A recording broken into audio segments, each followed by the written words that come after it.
Hi everybody, this is Robert, otherwise known as XOX Sci-Fi Guy over at Infamous Nissan. Um, I'm just gonna take some shots of General Chocolate truck. In case you're not familiar with this one, it's a 1997 King Cab, 5-speed, two-wheel drive. And I've had it for about 2 years, and when I first got it, it had 108,000 miles on it, which is pretty good, and so far, I've put about 14,000 on it since in the last 2 years. Anyway, let me show you some of the modifications I finished doing this week. One of them is, well, one thing I did earlier was these are basically American Beauty steel wheels, and they're 15-inch and 15-inch tires on them. They do hold the road a little better than the stock 14s, and they'll raise your truck up, maybe ½ inch at the most. Gives it a better look though, and definitely there's more, you're grabbing the road more. Now when you do this though, your speedometer is going to read about 2 miles faster than you're actually going. Now I'm going to put in some still shots, but here's the lighting I did up front. Now the headlights are upgraded halogens. I'm not going to LED on those, and I mounted a couple of halos on there, 500 FF. But what I did was, if you can see the bottom lights next to the license plate, they look like fog lights, right? But they're actually running lights put in the slot for fog lights. And how I did it was the plastic on each side here, I'll show you, kind of get a little closer look here. Here and here, I cut it right in here. And then I mounted these lights in, and I wired them actually to the side marker lights. And the reason I did that was because I wanted them to come on all the time when the headlights are on. And in order to kind of facilitate this a little better so they wouldn't like blow the fuse, I switched over these side markers to LEDs that only draw like, I don't know, 2-3 watts at the most. So there's less of a load here. So I've already tested them several times. I don't have a problem. They run just fine. Okay, and okay, let's see. That's about it. If you want to take a look inside the hood, it's pretty clean in there. Now this is the one I changed the oil on. I know people say it's crazy, but I do it about every 1,000 miles. And when I do, I use a Hyperlube 1 quart into the crankcase, and then I fill up the rest with a high quality factory recommended stock oil. I have done I try to keep the engine bay pretty clean. You can look in the back there, like way up there. It's pretty clean. And at one point I repainted here, right along here, up to the back. The only thing that's really wrong in here is I lost my cap for this, so I'm gonna have to get one, I suppose. But otherwise, this thing runs really, really good, and it doesn't leak any oil or water or smoke or knock or nothing like that. Now, some of this wiring over here that I did with this is it goes up to the inside it's up on near the dash, and it's the on-off switch for the hella lights, and there's an inline fuse with it. And just for safety, I also put an inline fuse for these the fog lights down below. It's kind of a mess in here. seat covers are all messed up. I've been working on it, so it's kind of dirty, but kind of give you an idea what the interior looks like. Pretty dirty.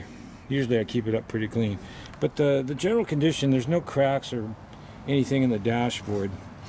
I'm going to show you something. Let me hold on a second. Okay, I wanted you to see this. This is I installed these LEDs side marker lights on the canopy, and they come on when the lights come on. I'll show you what they look like. They only draw about 2 watts a piece. Okay, here we go. Okay, as you can see, they're pretty bright. There you go. And I did the same thing with the back lights. They're all LEDs now, and well, kind of hard to tell in the film, but at night they're really bright. When you step on the brakes, people will see them. I'm waiting on my turn signals. They're coming, but I already got the LED flasher for it. Let's see. Okay, let me shut this off for a moment. Now, I don't know if you can really tell by looking at the dashboard or not, but if it seems to you like the lights are a lot brighter on the dashboard, that's because I pulled out the instrument panel and replaced all of those with LED cool whites, and I got those from Super LED. I don't know if the camera really tells you how bright they are. Maybe if I do the dimmer, you can actually get a better look at what it really looks like. Okay, I'm going to turn it down. You can't actually, with LEDs, you can't actually turn them all the way off. That's as low as they get. And turn it up, and it's pretty bright. I did the same thing for the heater control, but in the daytime I don't think you can see it, but at night it is a lot brighter. Now you're probably wondering what all this crap is here below the heater vents. I'll try to show you. This is your dimmer switch. This is a kind of an emergency on-off switch for the fog lights, and I don't really need it, but I was going to do it that way, so I just went ahead and left it into the circuit, but I won't be using it. This is a green indicator light that tells me when the hell lights, the off-road lights are on, so I don't leave them on when I'm driving on the main road. And I'll turn them on for you can see the indicator light come on. There you go. Okay, and when you turn off the hellos, they go like that. Now I moved the hazard switch over to this side so I could, well, because I did. Anyway, I got a pretty old stock stereo in there. One good thing, it takes a USB plug, so I can. I got 60 of my favorite songs loaded up on it, and I guess that's about it. I have had really no major problems with this thing in the last 2 years. It's backside's pretty good. I keep tools in there, but it's I don't know if it's gonna focus up for you. Pretty clean. I put some new stereo speakers in the back, and slider window works well. I repainted this little green panel you see here. It was kind of gray and rusty looking, so I sanded it down and redid it. And I guess that's about it. I'll take a general overlook picture. Let's see if I can get a picture of myself in here so you can kind of see what I look like. Okay. I'm pretty old, by the way. I get Social Security checks, folks, and there's nothing like getting those and working too, because you can do pretty well with that. Anyway. We call it over at infamous Nissan, my favorite website on Nissan. We call this thing the Teal Terror, which is sort of a joke because everybody hates the color teal for these trucks. And I guess I don't think there's much more. I got this came with the truck. It's a Lund Moonshade. I didn't even know what they called them, but that's what it is. It's a Lund Moonshade, and I really like it. It's really solid too, made out of heavy fiberglass. The only bad part is after it rains, when you go for a drive, the water will pour out into the windshield for you. And I guess that's about it. And if you have one of these Nissan trucks, or even a Nissan, and you're not a member of infamousnissan.com, I highly recommend you go there, because unlike other car websites, if you have problems, you need a manual, you need a factory thing or something, you go there and make a post, and people are going to jump in there and help you, including me.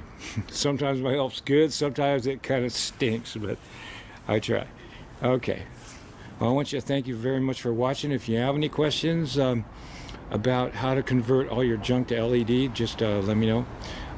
By doing this, by the way, when I get the rest of the LEDs done, like I'm not going to do the headlights. I don't trust LEDs for headlights yet, but I'll probably do the fog lights over to H3. They take the H3 bulbs, so I'll probably go to H3 LED. But by the time that I switched all of these interior and exterior lights out, the turn signals and side markers and everything else for LED, I calculated I saved about 250 watts of draw from the battery and the alternator. And what that'll do, how much power is that? That's enough to run a typical refrigerator.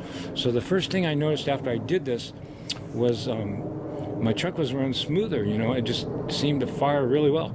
And then I figured out, well, that's because there's more juice going to the ignition system and less out to all the lights. So something to remember. Okay. Thank you very much for watching, and this is Robert, and I'll see you in another video maybe. Bye-bye.